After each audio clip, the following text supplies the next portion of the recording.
Foi. Bem, bom dia a todos. Nós temos hoje, como convidado especial, o vereador do PSOL no Rio de Janeiro, William Siri. William Carlos Bumbispo, conhecido como William Siri, tem 29 anos, é o vereador mais jovem do campo progressista de Câmara Municipal. Morador da Zona Oeste do Rio de Janeiro, é economista e se dedica ao estudo de políticas públicas para regiões periféricas. Foi um dos criadores do coletivo Tudo Uma Coisa Só, já realizou mais de 10 projetos sociais no Rio de Janeiro, incluindo o pré-vestibular comunitário Esperança Garcia. Atua na coordenação da Caminhada pela Liberdade Religiosa da Zona Oeste e do Movimento Interreligioso da Zona Oeste. Além disso, recebeu o título de doutor honoris causa, dado pela Ordem dos Capelães do Brasil, como reconhecimento do seu trabalho coletivo em nome da liberdade religiosa e do diálogo interreligioso na Zona Oeste. Bom, isso aqui é um rápido resumo, mas eu vou fazer, basicamente, 2 perguntas ao nosso entrevistado de hoje. Vereador William Siri, as minhas 2 perguntas em torno da recepção de pessoas da área popular às propostas políticas de candidatos de esquerda. Porque, de um modo geral, na área popular, existe não só uma presença forte de evangélicos, mas mesmo católicos ou sem religião, é muito forte a presença de valores morais conservadores. Então, um candidato de esquerda, como é que é a receptividade dele nessas áreas populares que você trabalha e se elegeu por elas, vereador no Rio de Janeiro? A segunda pergunta, mais específica, seria, na sua opinião, qual vai ser o papel dos evangélicos nesta eleição de 2022? Eu deixo claro que eu sei muito bem que evangélico não é uma categoria monolítica, há muita diversidade. Mas eu gostaria que você, que tem muita experiência nessa área, mostrasse este ano, de 2022, na campanha eleitoral, como é que você visualiza a presença e a participação de evangélicos na campanha. Eu fiz 2 perguntas, mas você fica à vontade para responder como achar melhor. Vamos lá, Siri. William Siri, vereador do Rio de Janeiro. Vamos lá. Liz, muito obrigado, meu amigo. Primeiro, agradecendo aqui o convite, né, a nossos amigos e amigas aí do Fórum 21, que sempre acompanham aqui. E é fundamental, fico honrado, né, vindo aqui de Campo Grande, da Zona Oeste da cidade, poder falar para todo o Brasil, né? E vamos lá. As perguntas são interessantes, são boas, porque vai diretamente em confronto com a minha vida, tanto como evangélico e como cidadão também, agente político, né? Eu, tentando responder aqui a primeira pergunta, tem uma frase que o Mano Brown falou na Lapa, no discurso em 2018, que eu acho que resume muito bem, que é quando ele disse ali, tem que voltar para a base. Eu hoje sou recebido tanto no campo evangélico, né, conservador, e aqui na Zona Oeste tem uma influência muito grande, e por eu ser de esquerda, ser do PSOL, ter todo esse conceito de falta de comunicação, porque não estava tão na base, mas sendo hoje vereador, né, falando de políticas públicas, sendo vereador do PSOL, partido de esquerda, onde, né, muitas famílias evangélicas, católicos, enfim, têm uma repulsa até então, né, nesse último período aí, eu digo que, como eu sou nascido e criado no quilômetro 32, que é Baixada Fluminense, Nova Iguaçu, depois morando em Campo Grande, como o senhor mesmo me apresentou, a partir do coletivo Tudo Numa Coisa Só, com mais de 10 projetos, a minha vida foi literalmente de comunicação com as pessoas, e as pessoas, a princípio, tendo essa repulsa ali, mas em 10 segundos de conversa, e você ouve e não é agressivo com elas, a gente começa um diálogo e começa a falar das propostas que nós, do campo progressista, mais amplo, conseguimos dialogar ali, porque nós falamos de família, e falamos de família sim, mas falamos que família é essa? Qual é a saúde mental que essas famílias têm? Né? Quando a gente começa a falar a sua família, o seu pai e sua mãe, que tem que sair de Santa Cruz para ir para o centro da cidade, e começa a falar da Supervia, do BRT, de qualidade que nós queremos. Então, são diálogos que a esquerda e o campo progressista cada vez mais tem que estar na base para ouvir as pessoas e colocar a sua agenda. É uma agenda do transporte público de qualidade, é uma agenda, quando a gente fala da clínica da família, hoje não tem médico. Por que não tem médico? A gente começa a criticar. Porque na zona sul da cidade tem hospitais bons, públicos, como o Miguel Couto e aqui o Rocha Faria, o Pedro II em Santa Cruz, né? O Albert Soares ali em Realengo, não tem estrutura para atender essa população, e a gente começa a conversar com essas pessoas a partir da vida real. Mas para conversar com essa pessoa a partir da vida real, tem que estar em contato com elas. Então, é muito do que eu fiz. A partir do Esperança Garcia, como mesmo o senhor falou, minha vida aqui, fazendo um pré-vestibular, colocando essa juventude, e aí um ano depois... Mas explica, Siri, explica o que é Esperança Garcia para o nosso público.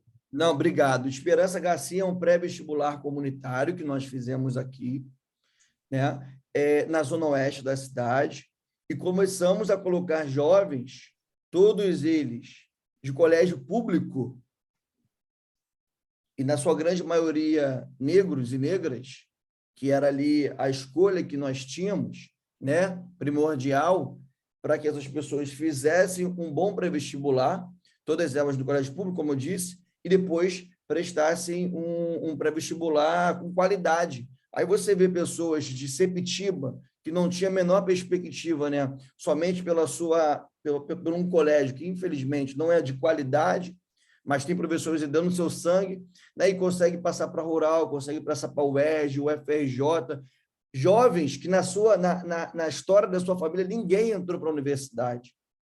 E aí a gente consegue fazer um projeto como esse. Então, está se conectando com aquele jovem, a maioria evangélicos, com famílias evangélicas ou católicas, e as famílias automaticamente já têm ali uma paixão, já começa um diálogo não só com o jovem, mas também com as famílias. A partir do diálogo que nós tivemos também, podemos citar outros projetos, como dentro do coletivo, nós fizemos um projeto a partir contra a intolerância religiosa. E nós fizemos, e esse ano vai ser o 4º ano, que nós construímos a caminhada pela liberdade religiosa da Zona Oeste, onde nunca existiu. Estamos indo para o 4º ano, que vai ser no dia 6 de agosto. Então, a gente começa a fazer projetos, comunicando e conversando, falando de políticas públicas, mas de uma forma onde a gente toca nas pessoas, ouvem as pessoas fundamentalmente.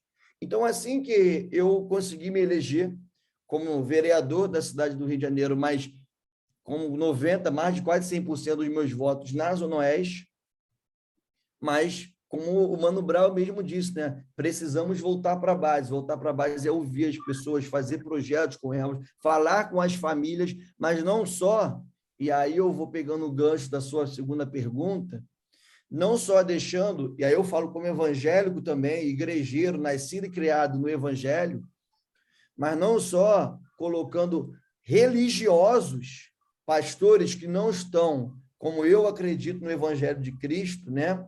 É ali um Evangelho de Cristo que fundamentalmente está para os pobres e não para os poderosos, mas nós sabemos que temos religiosos vendidos. E aí, a partir do momento que só esses religiosos vendidos, pastores vendidos, a partir da fé das pessoas querendo enriquecer, mas também colocam suas agendas moralistas. E aí acaba que a gente, por não ter a comunicação com as pessoas, quem faz, né, quem coloca a visão de mundo para eles, são as igrejas que têm um papel fundamental, porque a gente vê a maioria desses jovens que sabem tocar violão, que fizeram primeira vez no teatro, que falam a primeira vez em público, mulheres, que numa sociedade que, infelizmente, né, cada vez mais as mulheres estão tendo protagonismo, mas muitas delas têm protagonismo a primeira vez na igreja. que consegue falar, consegue orar, consegue falar para muita gente. Então, assim, é o papel fundamental de pequenas igrejas que têm uma importância social devido à falta de políticas públicas e fazem um papel, mas colocando a sua visão de mundo a partir de uma moralidade que não conversa com as famílias e que bota um sentido de família para as pessoas que, enfim, que acabam levando para o colo do Bolsonaro, né, do bolsonarismo. Seria uma coisa. E quando há conflito em potencial, por exemplo, autonomia das mulheres, homossexualidade, ou aborto, esses temas, em princípio, são temas conflitivos entre Lógico. candidatos de esquerda, de moderal, do campo progressista, e segmentos conservadores da população, que são numerosos, né, na área periférica. Como é que você trabalha com essas questões? A gente trabalha com a realidade também, assim. A questão muitas dessas famílias têm filhos ou parentes ou gente da família ou gente da própria rua que são homossexuais, filhas que são bi, enfim. E aí a gente tem que levar a partir do conceito do próprio evangelho, que é o amor às pessoas. Mas enquanto a gente não dialogar e tiver uma boa comunicação, uma estratégia de comunicação, a gente só vai entrar nesse curto-circuito aí, o choque, né? Porque são famílias, mães e pais conservadores, e que, a princípio, é isso, é uma coisa tão forte que você ouve de famílias que eu prefiro ter um filho bandido do que homossexual. Mas aquilo dali você vê que faz parte de uma questão exterior, que conforme você vai conversando com aquela pessoa, é muito forte isso, mas conforme você vai conversando, você vai vendo que o amor vai transbordando, e aí, assim, não tem o menor cabimento de você tratar o seu filho querendo deserdar, sendo que ele é uma pessoa e tem, né, e quer amar uma outra pessoa, mesmo sendo, né, do mesmo sexo, um homem com homem, uma mulher com mulher, mas isso faz tudo parte de uma boa comunicação. Hoje nós temos as redes sociais, o que não dá é para chegar no subúrbio querendo impor uma agenda a partir da realidade de uma classe média, né, de um identitarismo somente, que é importante falar, mas que não tem vivência na realidade daquela família ali. E não tem uma comunicação direta, uma comunicação entendendo de onde vem aquele pensamento. Esse é meu grande questionamento. Agora, quando o Mano Brown fala, nós precisamos voltar para a base, é isso. É muito mais para ouvir e não para chegar com uma agenda já pronta e dada. Ó, é isso, é aquilo. Não podemos ser assim. As pessoas têm histórias, as pessoas estão sofrendo pela saúde mental, as pessoas estão sofrendo, acordando 5 da manhã, 4 da manhã para ir para o seu trabalho. E aí chega, e é o único seio ali, né, da sua família. E aí vem uma pessoa que sequer compreende que já passa de dor, e essa pessoa tem que sair de casa para dar o pão, né, de cada dia. Aí depois chega com uma agenda já dada, já pronta. Espera aí, as pessoas também têm suas vidas, sabe? Então, esse tipo de comunicação, eu termino aqui, para mim é fundamental. Ok, agora me diz uma coisa, do ponto de vista político, você nota a diferença de 2018 para 2020 em relação à rejeição a Bolsonaro ou o apoio a Lula? Você nota diferença no comportamento das pessoas nessa área onde você trabalha, área periférica do Rio de Janeiro? 100%. Deixa eu lhe contar uma coisa, meu amigo. Eu tenho um projeto que eu faço desde 20 de janeiro de 2016, que aos sábados eu vou para o calçadão de Campo Grande ou calçadão de Bangu, sábado sim, calçadão de Campo Grande, o outro sábado, calçadão de Bangu, com a minha caixinha de som, meu microfone, faço isso desde o dia 20 de janeiro de 2016. No sábado agora foi a vez do calçadão de Campo Grande. Isso antes de ser vereador e como vereador até para prestar contas. Então, desde 2016, aí, né, já são 8 anos, já são 6 anos, eu acabo conhecendo muito lojistas, pequenos empresários, panfleteiros que já estão há anos ali no calçadão de Campo Grande, calçadão de Bangu, pessoas que, enfim, vendedores comuns. E eu vim candidato em 2018, naquela época ali que o Bolsonaro estava vindo. Então, assim, essa galera, classe C e D, todo mundo era Bolsonaro. Hoje, eu digo que 70% a 80% dessas pessoas já mudaram radicalmente. Tem muita gente que permanece ali bolsonarista muito por essa história que eles têm a partir da igreja, a partir dela, que acaba que não tem essa comunicação, que é um pouco do que eu quis descrever aqui. Mas muita gente, eu ouvi assim, uma das falas que eu ouvi nesse calçadão de Campo Grande de um amigo que é panfleteiro há anos. Eu nunca comi tão mal. Eu estou comendo salgado na hora do meu almoço, porque eu não tenho dinheiro para comer comida. A realidade bate na vida das pessoas. Então, é esse tipo de comunicação que mesmo o povo evangélico, esses vendidos pastores que estão ali no seio do bolsonarismo, porque não necessariamente, e aqui um aspas aqui, tem pastor que não é bolsonarista, não tem que ser Lula, não. Assim. Tem pastor que simplesmente tem comprometimento com o evangelho e com o cristianismo, enfim, né, o protestantismo ou o catolicismo. Não é uma coisa ou outra. Mas tem muita gente que está no seio do bolsonarismo por poder mesmo. Enfim, a gente sabe que vai ter uma influência muito grande a igreja ainda para o bolsonarismo, e a gente vê claramente que ele só fala para essas pessoas. Mas claramente, mesmo quem é evangélico, quem é católico, já não é aquele pulsar, né, do Bolsonaro como salvador da pátria, não existe, não é tão predominante. Tem, ainda tem, mas já caiu muito. Mas Desculpa, a última frasezinha.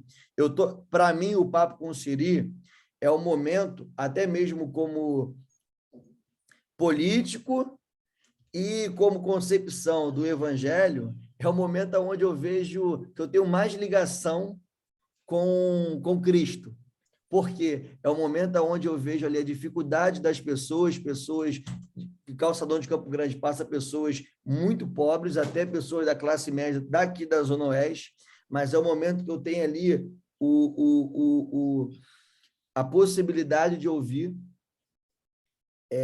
os pobres, sabe? Como é que os pobres estão passando a vida, como é que as famílias estão passando e a dificuldade que a vida das pessoas estão. Então, é o momento que eu tenho, a partir do campo que eu tenho e pensamento do evangelho, Cristo está nessas pessoas, Cristo está nos pobres, fundamentalmente. Cristo está em todos, mas fundamentalmente transparece ali nas pessoas que mais precisam. Esse é meu maior termômetro, que é o calçador de Campo Grande, calçador de Bangu.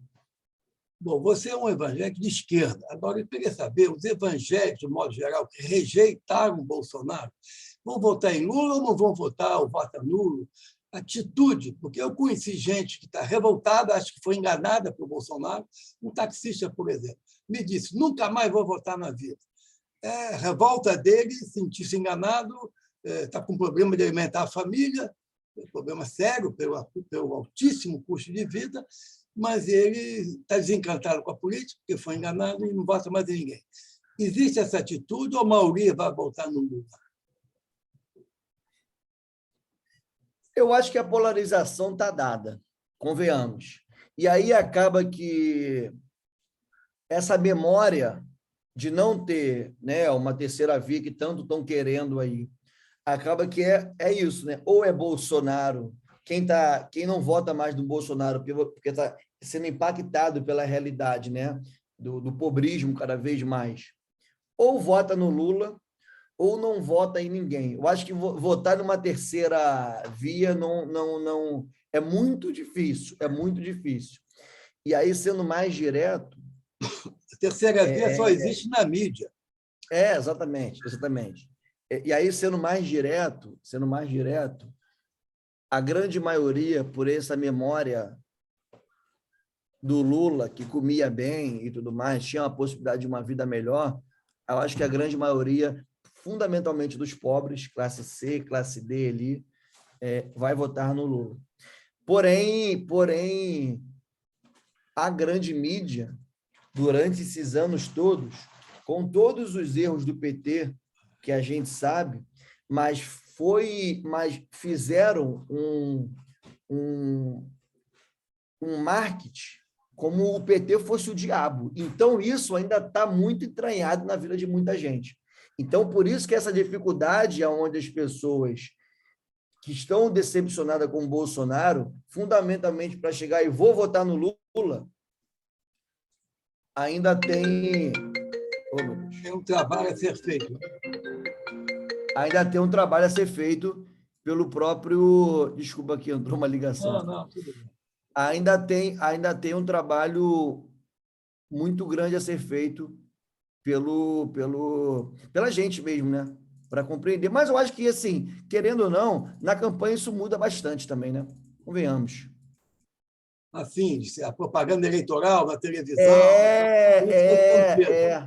Exatamente. Eu acho que na própria campanha isso vai mudar de forma significativa, assim, sabe? Porque aí começa as pessoas a ouvirem. Porque hoje é somente isso, né? Você vê a Globo ali, né, já vindo há muito tempo falando, botando o PT, né, não só o PT, né, toda a esquerda, todo o campo progressista como o diabo da situação, porque muita essa relação do diabo versus Deus, né? E o próprio Bolsonaro tenta alimentar muito isso.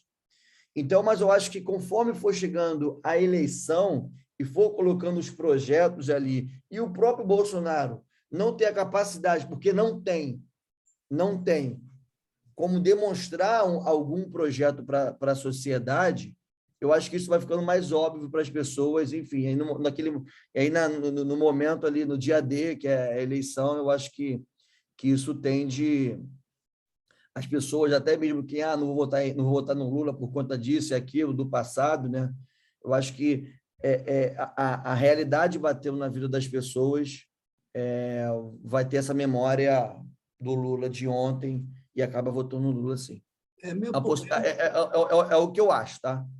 Mesmo porque no passado, no governo Lula, muitos evangélicos votaram no Lula, eu me lembro disso. Sim. Creio que até a maioria.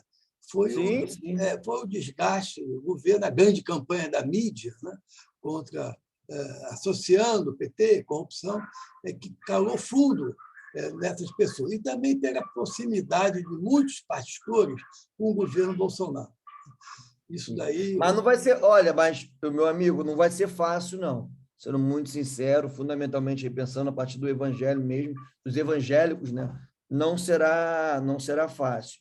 Vai ser uma campanha muito difícil, mas o meu termômetro, como é ali o papo com o Siri, né? Que eu tenho aqui na Zona Oeste, é que aquela onda bolsonarista que eu vi e senti na pele, vindo até mesmo como candidato a deputado estadual, era hegemônica. Hoje a realidade que não é mais, justamente pela falta de, principalmente, né, pela falta de projeto de Brasil que o Bolsonaro, enfim, nunca teve, né, e nem o governo foi um desastre. Um desastre. Agora, do ponto de vista dos evangélicos, eu sempre estranhei que Jesus Cristo morreu torturado na cruz. Bolsonaro defende a tortura. E os crentes, não vem nenhuma contradição nisso, apoiam um político que defende a tortura, sendo que Jesus morreu torturado. Eu sempre estranhei isso. Como é que as pessoas se comportam perante seus pastores? Deixa uma coisa que eu sempre tenho para mim, que é assim, ó, quando Jesus, a forma, né, ali a gente vê muito nos 4 evangelhos, né?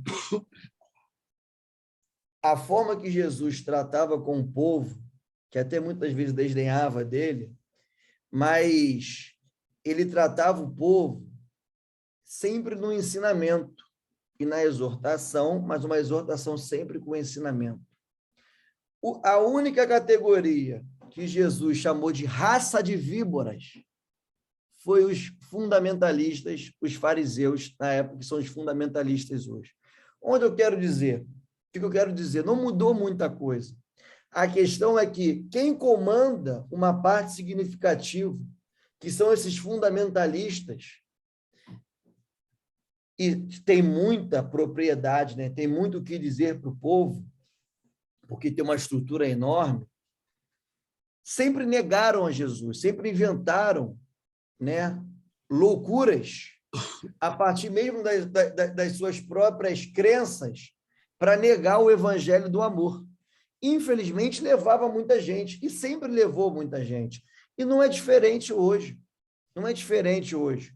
Esses pastores, justamente, a gente tem que entender também isso, assim, são esses pastores que têm essa concepção e movem muitas das suas ovelhas, vamos colocar assim, mas são esses pastores também que estão ali em comunicação direta com essas pessoas, pelas faltas de políticas públicas. Infelizmente, acaba que são esses pastores que, ao mesmo tempo, levam para o cativeiro, né? Leva para não a liberdade, mas se leva para uma escravidão da fé.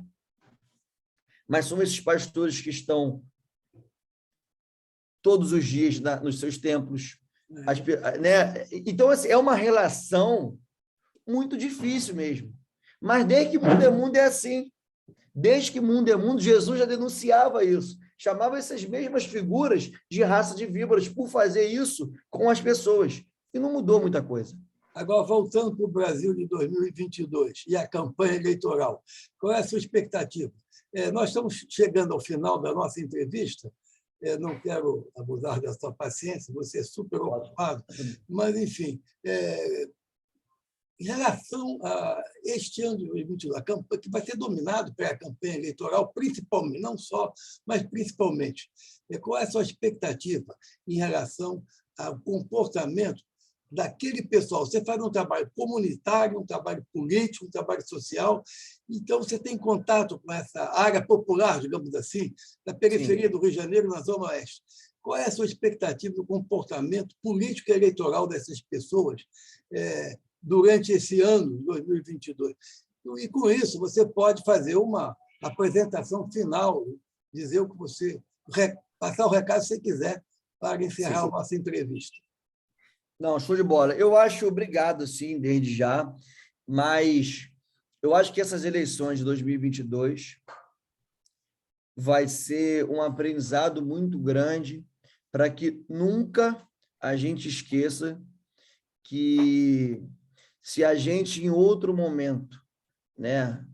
Primeiro, a gente tem um papel fundamental que é tirar Bolsonaro, mas que sirva de aprendizado para a gente que jamais, mesmo quando estivermos no poder de novo, estaremos já, não podemos sair das bases.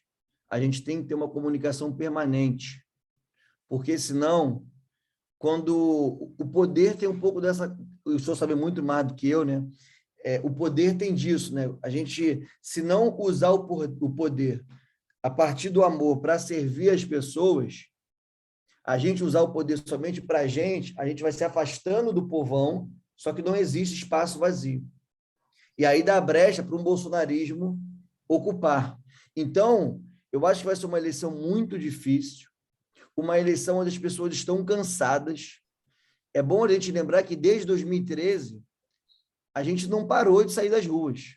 E as pessoas só vêm perdendo seu poder de compra, perdendo sua renda, perdendo seu trabalho. Então, as pessoas estão cansadas. Então, assim, o papel da comunicação, uma comunicação não violenta, uma comunicação com o povão, com amor, para mim é fundamental. Mas não vai ser fácil, porque assim, o bolsonarismo ele vem a partir do ódio e quer esse conflito. A gente precisa ter muita sabedoria para ganhar essas eleições, e também as eleições é um marco, mas o depois nós precisamos entrar para dentro da periferia, entrar para dentro do povão, para estar em comunicação diária, porque essas pessoas estão passando muito perrengue, as pessoas estão passando fome, e não podemos ser, mais uma vez, como nós fomos, né? Infelizmente, no curto prazo, na última década aí, nós nos distanciamos bastante. Não podemos cair nesse erro novamente e precisamos fundamentalmente, e aqui eu termino minha fala, nós precisamos fazer um governo que democratize a tecnologia para as pessoas, democratize a educação, democratize a saúde, porque as pessoas precisam viver, as famílias precisam viver com dignidade e saúde.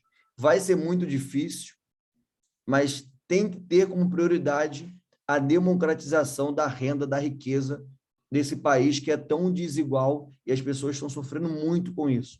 Se a gente não tiver esse objetivo fundamental, cairemos no fracasso novamente. Muito bem, William Siri, vereador William Siri, muito obrigado pela sua entrevista. Ela ficará gravada no site do Fórum 21, fórum21br.com.br, e nós voltaremos a conversar mais adiante, talvez depois da eleição. Com certeza.